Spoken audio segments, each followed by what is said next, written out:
À présent, j'ai l'honneur d'inviter les camarades coordonnateurs politiques de l'Alliance du Congo à Saint-Pouvoir, Corneille Nanga, à bien vouloir nous présenter la communication des jours. Cher Cordon, à vous la parole. Merci.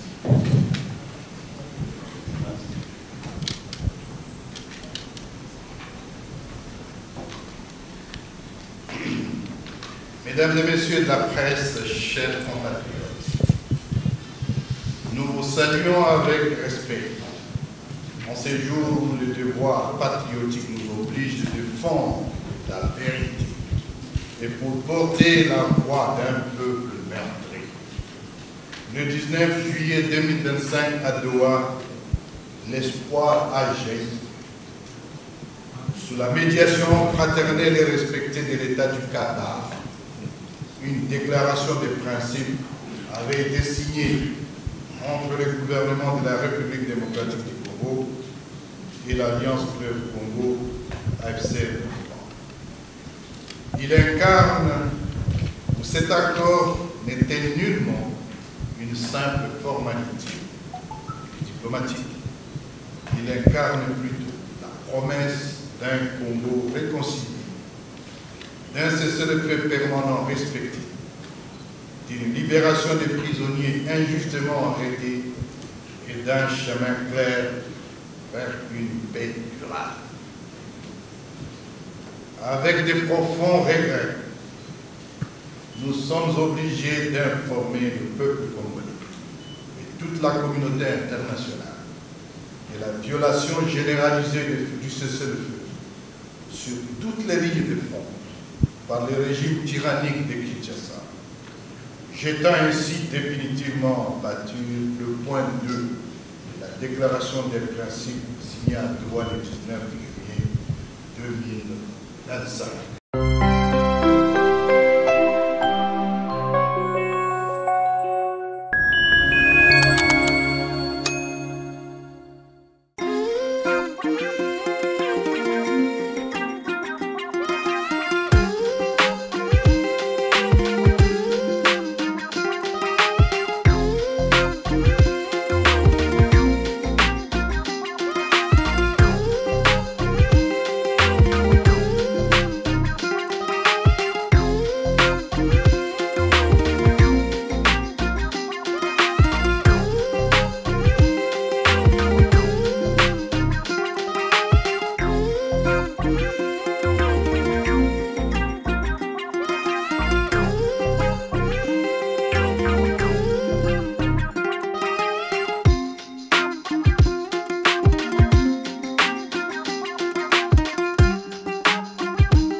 l'Alliance du Congo à Saint-Denis, Corneille Nangaa, a bien vouloir nous présenter la communication des JO. J'accorde à vous la parole. Merci.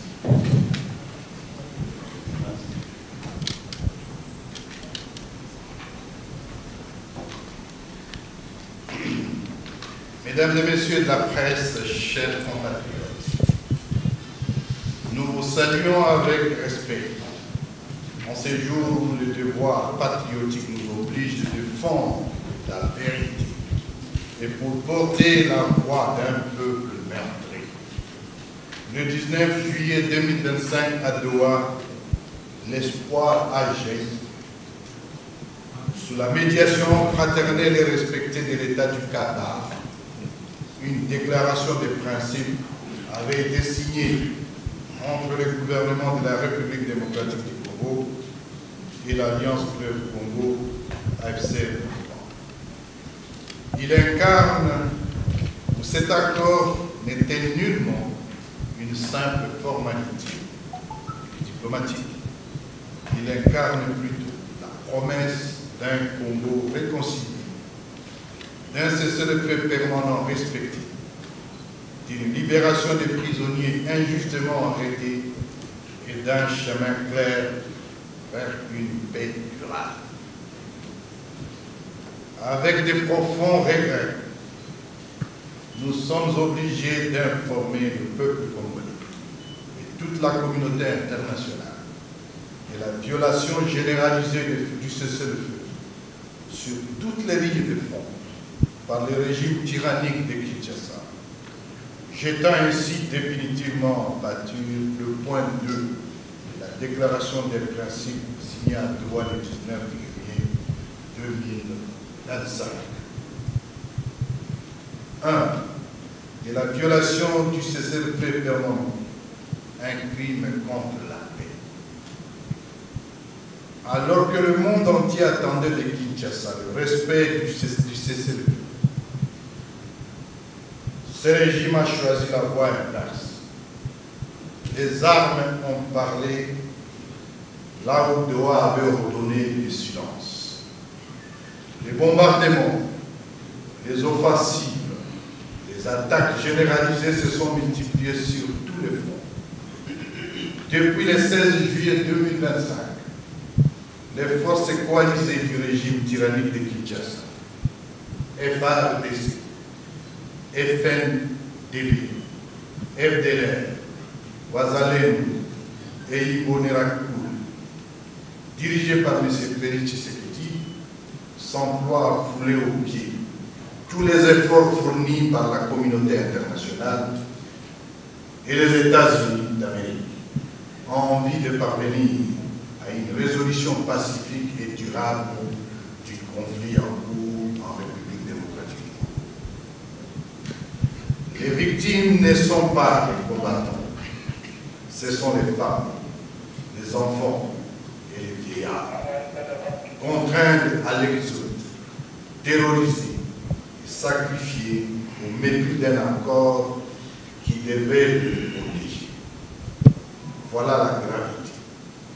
Un régime qui viole un cessez-le-feu permanent est un régime qui viole le droit à la vie elle-même. Point n'est besoin de rappeler que suite aux multiples revers subis par les FARDC et leur coalition génocidaire, c'est M. Tshisekedi lui-même qui a imploré les partenaires internationaux et les États-Unis. Il est allé s'agenouiller à Doha, en Amérique, pour leur demander d'initier et d'accompagner les partis afin de parvenir à la résolution politique de la présente crise.